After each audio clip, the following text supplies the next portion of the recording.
How's it going, guys? Byron at Inman Mex here. We are back with our twin turbo Hurricane engines. Today I kind of wanted to go into some of the differences externally between these two engines. We're going to break it up and give you guys several different videos and get way in depth with these, but for now we'll cover what's on the outside. So the first difference I wanted to note is the SO uses a 020 oil, where the high output uses a 040 oil, which is kind of odd given that they use the exact same bearing clearances, but we'll get into that a little later. The next thing going from there, the direct injectors. These are both direct injected engines. The injectors on the HO are larger than that of the standard output.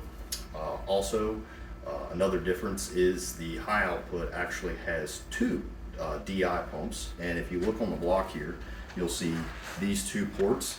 So the SO engine only uses the rear port, for the DI pump, as to whereas the HO engine over here, same casting here, it uses two DI pumps, and obviously two high pressure feeds to one single rail. So that was something that we thought was pretty interesting, as they just added a secondary DI pump.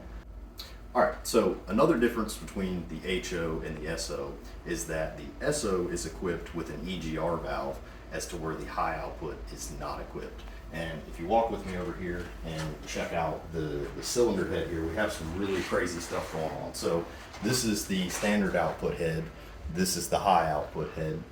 On the standard output head here, we actually have ports that the EGR system uses. So this is a completely different cylinder head casting. These are completely different turbochargers.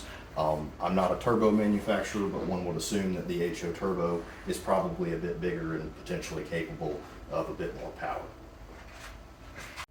Alright, so another difference that we have here is both of these engines are, water to air intercooled, and the high output version here, the intercooler is actually larger than the standard output intercooler, so one would assume that that's going to help this engine make a bit more power.